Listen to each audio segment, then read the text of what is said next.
Good morning everyone and welcome back.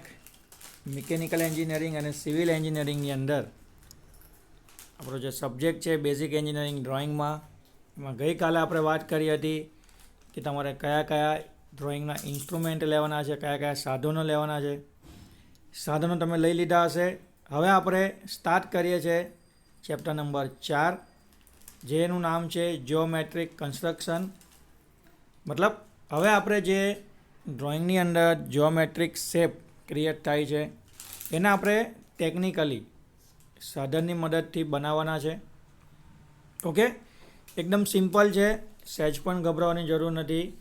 અહીંથી હું જેટલા લેક્ચર મોકલું એ લેક્ચર તમારે કન્ટિન્યુઅસલી જોવાના છે, વચ્ચે કોઈ પણ ગેપ નથી પાડવાની.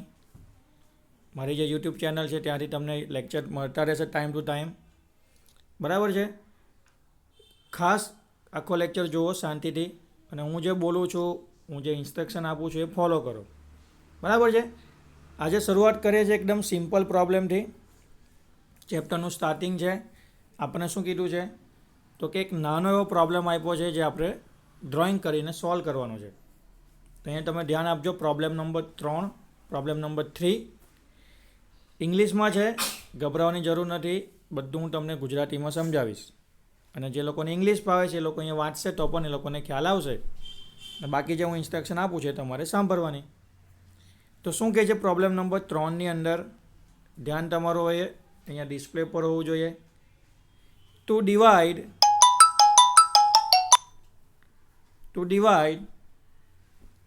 a given line O1 O2 into n number of equal parts. In this illustrative problem, divide O1 O2 into n is equal to 7 equal parts. આનો ગુજરાતીમાં મતલબ શું થાય તો કે આપણને એક લાઈન આપેલી છે જેનું નામ છે O1 O2. એને આપણે અમુક સરખા ભાગમાં ડિવાઈડ કરવાની છે, જેમ કે 4 ભાગમાં, 5 ભાગમાં, 6 ભાગમાં, 7 ભાગમાં, 8 ભાગમાં.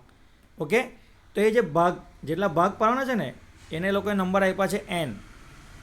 n એટલે nની વેલ્યુ તમે 0થી લઈને 9ની વચ્ચે કોઈ પણ લઈ શકો, બરાબર.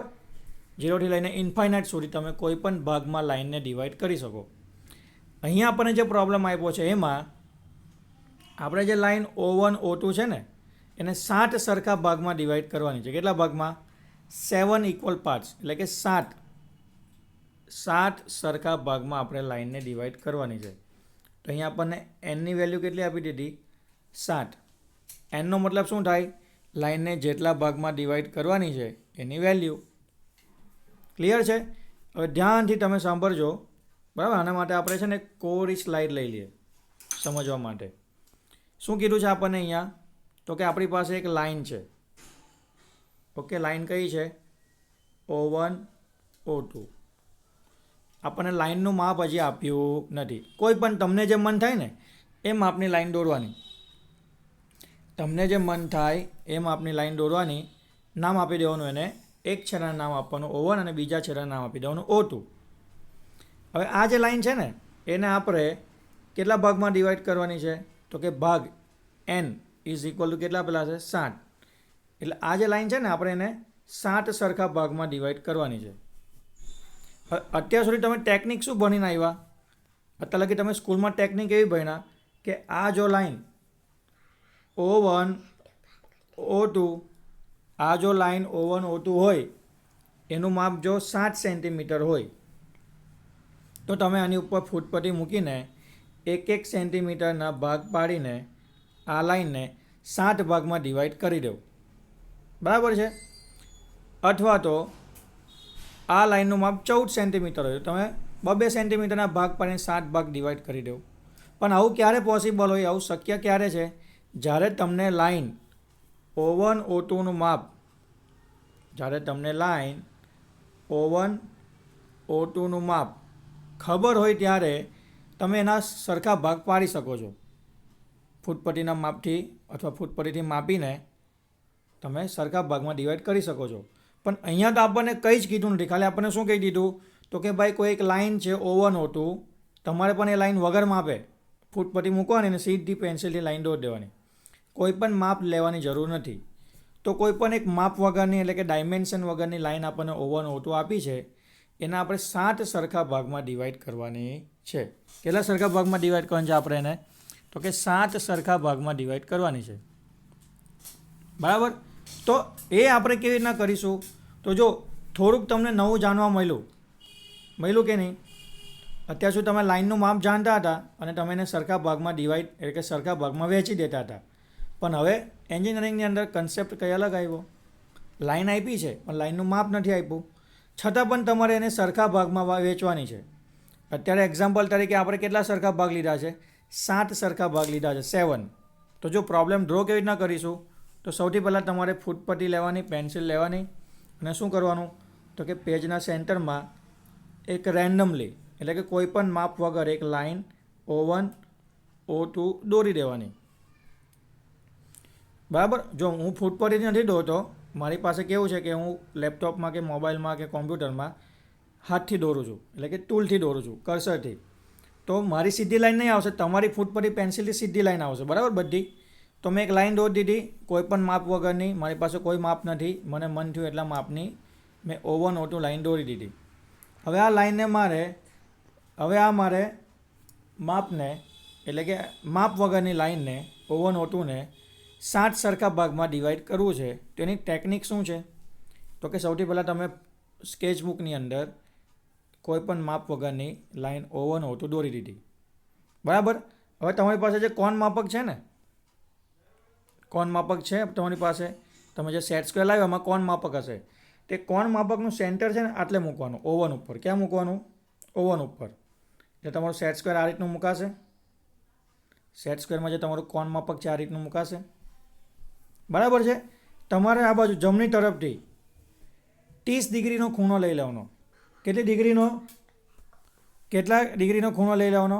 30 ડિગ્રીનો, 30 ડિગ્રીનો. ઓકે. સપોઝ કે 30 ડિગ્રીનો ખૂણો આવ્યો તો અહીંયા તમે માપ લઈ લો. ક્લિયર? હવે તમે શું કરો? સેટ સ્ક્વેરને હટાવી લો. એટલે આપણે સેટ સ્ક્વેરને હટાવી લઈએ તો આપણું ડ્રોઈંગ કેવું થઈ ગયું હશે? ફરી પાછું બતાવું છું.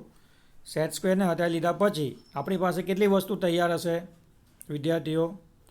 તો કે સેટ સ્ક્વેરને હટાવ્યા પછી આપણી પાસે એક લાઈન હશે O1 O2 અને તમે ચલો 30 ડિગ્રીનું માર્કિંગ કર્યું તે. બરાબર. સેટ સ્ક્વેર હટાવો એટલે તમારા ડ્રોઈંગ પેજ ઉપર તમને આટલી વસ્તુ જોવા મળશે. હવે તમારે શું કરવાનું? ફરી પાછી ફૂટપટ્ટી લેવાની અને આ જે O1 વાળું માપ હતું ને, O1 જે ડોટ હતું ને, એમાંથી એક લાઈન પાસ કરવાની જે આ 30 ડિગ્રીવાળા માર્કિંગમાંથી પાસ થાય. આટલું તમને કરતા આવડશે? ફરી પાછો સ્ટેપ રિપીટ કરું છું, ધ્યાનથી જોજો વિદ્યાર્થીઓ. સૌથી પહેલાં આપણે એક લાઈન બનાવી O1 O2. અહીંયા આપણે સેટ સ્ક્વેર મૂક્યું અને 30નું માર્કિંગ કર્યું. 30 એટલે 30 ડિગ્રી. ઓકે. એ જે માર્કિંગ આવી ગયું, સપોઝ કે અહીંયા માર્કિંગ આવ્યું, તે માર્કિંગમાંથી મેં શું કરી? એ જે માર્કિંગ આવ્યું એ માર્કિંગમાંથી મેં શું કરી? તો કે એક લાઈન પાસ કરી દીધી. તમારો એક્ઝેક્ટ આવશે, મારે થોડોક પ્રોબ્લેમ થશે. બરાબર છે. આ રીતે મેં એક લાઈન દોરી દીધી. હજુ તમને કહું છું, નથી તો આ લાઈનનું કોઈ માપ અથવા તો નથી આ લાઈનનું કોઈ માપ. તમારે પેન્સિલને ફૂટપટ્ટીથી જેટલી થોડી ખેંચાય એટલી થોડી લાંબી લાઈન ખેંચીને દોરી દેવાની. ઓકે. આપણે કઈ લાઈન દોરી? તો કે O1 ઉપર કોણ માપક મૂકીને 30 ડિગ્રીએ માપ લઈને 30 ડિગ્રીનો ખૂણો લઈને એક લાંબી લાઈન દોરી દીધી. ક્લિયર છે આટલું? બધાને ક્લિયર છે? ક્લિયર? હવે આ જે તમે લાઈન દોરી છે આગળ સીધી ગઈ તે, બરાબર છે, એનું માપ બી તમારી પાસે નથી ને બે લાઈનનું માપ. તો આવા કેસમાં તમે શું કરશો? બરાબર. તો કંઈ ગભરાવાની જરૂર નથી. આ જે તમે લાઈન દોરી ને 30ના ખૂણે, એને નામ આપવું પડે. તો એ લાઈનનો એક છેડો કયો થશે? O1. તો ઉપર બીજા એક છેડાનું નામ આપી દો. શું? P. શું નામ આપશો તમે? છેડાનું નામ P. નામ એક વસ્તુ ખાસ યાદ રાખવાની, જ્યારે પણ તમે કોઈ ડ્રોઈંગની અંદર નામ આપો તો એને સ્મોલ લેટરમાં આપવાના, એટલે કે બીજી ABCDમાં આપવાના. તો આપણી પાસે બે લાઈન થઈ ગઈ. એક લાઈન છે આપણી પાસે O1 O2 અને એની જ સાથે બીજી લાઈન બિંદુ O1 પર જોડાયેલી છે O1 P. આટલી લાઈન જોડાઈ ગઈ. હવે તમારે શું કરવાનું તો કે હાથમાં પરિકર એટલે કે વર્તુળ લેવાનું, બરાબર છે, અને વર્તુળને થોડુંક ખોલવાનું. હજુ કહું છું વર્તુળને કેટલું ખોલવાનું એનું માપ હું તમને આ કહેતો નથી, તમારે ફૂટપટ્ટીની માપવાનું પણ નથી. મન થાય ને એટલું થોડુંક વર્તુળ ખોલવાનું એટલે તમારી વર્તુળની અને પેન્સિલની વચ્ચે થોડીક જગ્યા આવશે, બરાબર. તમને બધા અલગ અલગ બેઠા છે, બધા પોતપોતાના ઘરે બેઠા છે, બધા પાસે વર્તુળ હશે. તમને મન થાય એટલું થોડું વર્તુળ ખોલી લેવાનું. વર્તુળ ખોલ્યું. હવે થોડોક કલર ચેન્જ કરીએ છીએ દેખાય એના માટે. હવે તમારે વર્તુળની અણી છે ને ઓ પર મૂકવાની. ક્યાં મૂકવાની? વર્તુળની અણી તમારે O1 ઉપર મૂકવાની. અને આ જે લાઈન દેખાય છે ક્રોસ લાઈન O1P એની ઉપર તમારે ચાપ મારવાના છે. કેવી રીતના ચાપ મારવાના? તો આપણે વર્તુળની અણી મૂકી O1 ઉપર અને સૌથી પહેલો પેન્સિલનો ચાપ માર્યો આટલે. ભાગ્યો ચાપ વિદ્યાર્થીઓ, એને નામ આપી દો કેપિટલ A. હવે તમારે વર્તુળનું માપ બદલવાનું નથી, યાદ રાખો વર્તુળનું માપ આનું આ જ રાખવાનું. હવે તમારે વર્તુળ મૂકવાનું A ઉપર અને આગળ બીજો ચાપ મારવાનો, એને શું નામ આપીશું? B. હવે તમે વર્તુળ મૂકશો B પર અને આગળ ચાપ મારશો C. તમે વર્તુળ મૂકશો C પર અને આગળ ચાપ મારશો D. પછી તમે વર્તુળ મૂકશો D ઉપર અને આગળ ચાપ મારશો E. પછી તમે વર્તુળ મૂકશો E પર અને આગળ ચાપ મારશો F. આવા તમારે કેટલા ચાપ મારવાના? તો જ્યાં સુધી લાઈન O1P 1 2 3 4 5 6 અને 7 સરખા ભાગમાં ડિવાઈડ ન થાય ત્યાં સુધી તમારે ચાપ મારવાના આ જ મેથડથી. ક્લિયર છે? ચાલો ફરી પાછા એકવાર આપણે અને ટ્રાય કરીએ દોરવાની, રિવિઝન બી થઈ જશે. ઓકે, ચાલો જોજો શું કર્યું. સૌથી પહેલાં એક લાઈન દોરી દીધી O1 O2 30 ડિગ્રી એક લાઈન દોરી દીધી. ઓકે, એને શું નામ આપ્યું? OP. પછી વર્તુળ ઉપર આપણે એક માપ લઈ લીધું મન થાય એટલું. વર્તુળને સૌથી પહેલાં આપણે મૂક્યું O1 ઉપર અને એક ચાપ માર્યો, એને નામ આપ્યું A. વર્તુળ મૂક્યું A ઉપર, બીજો ચાપ માર્યો, નામ આપ્યું B. વર્તુળ મૂક્યું B પર, આગળ ચાપ માર્યો C. વર્તુળ મૂક્યું C ઉપર, આગળ ચાપ માર્યો D. વર્તુળ મૂક્યું D ઉપર, આગળ ચાપ માર્યો ABCD, પછી શું આવે? E. વર્તુળ મૂક્યું E ઉપર, આગળ ચાપ માર્યો F. હવે ભાગ ગણી લો કેટલા થયા? 1 2 3 4 5 6. હજી એક બાકી. વર્તુળ મૂકો F ઉપર અને આગળ ચાપ મારો એટલે કયા આવે? ABCDEF અને G. આટલું થઈ ગયું. હવે તમે ઉપરની લાઈનને એકવાર ગણી લો કે 7 ભાગ થઈ ગયા છે ઉપરની લાઈનના. 1 2 3 4 5 6 અને 7 ભાગ થઈ ગયા છે. ઓકે, હવે તમારી પાસે જે રોલર સ્કેલ છે ને તમારે એ હાથમાં લેવાની. રોલર સ્કેલની મદદથી તમારે આ જે છેલ્લો પોઈન્ટ આવ્યો ને G, એ Gને તમારે O2 સાથે જોડી દેવાનો. રોલર સ્કેલની મદદથી તમારે છેલ્લો જે પોઈન્ટ આવ્યો G એને O2 સાથે જોડી લેવાનો. પછી રોલર સ્કેલ મૂકી રાખવાની અને ધીમે ધીમે આગળ વધારવાની. અને પેરેલલ લાઈન એટલે જે સમાંતર લાઈન છે ને, એટલે તમે જે GO2 લાઈન દોરી અને તમને બ્લુ કલરની લાઈન દેખાય છે એને સમાંતર લાઈન તમારે જોડતા જવાની. એક સમાંતર લાઈન અહીંયા આવે, સમાંતર એટલે સીધી થવી જોઈએ, બરાબર. તમારે સીધી દોરવાની છે. કેવી રીતના દોરવાની છે? આ એક E પરથી, D પરથી, C પરથી, B પરથી ને E પરથી. ક્લિયર? આપણે શું કર્યું તો કે ઉપરની લાઈનને જે આપણે 7 ભાગમાં ડિવાઈડ કરી ને એને આપણે ખેંચીને નીચે લઈ આવ્યા, નીચેની તરફ, બરાબર.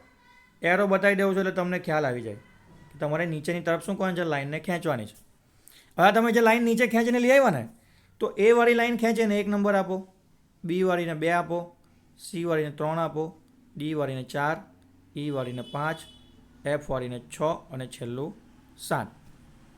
હવે તમે જોઈ શકો છો કે નીચે જે આપણી લાઈન હતી O1 O2 એ 7 સરખા ભાગમાં ડિવાઈડ થઈ ગઈ છે.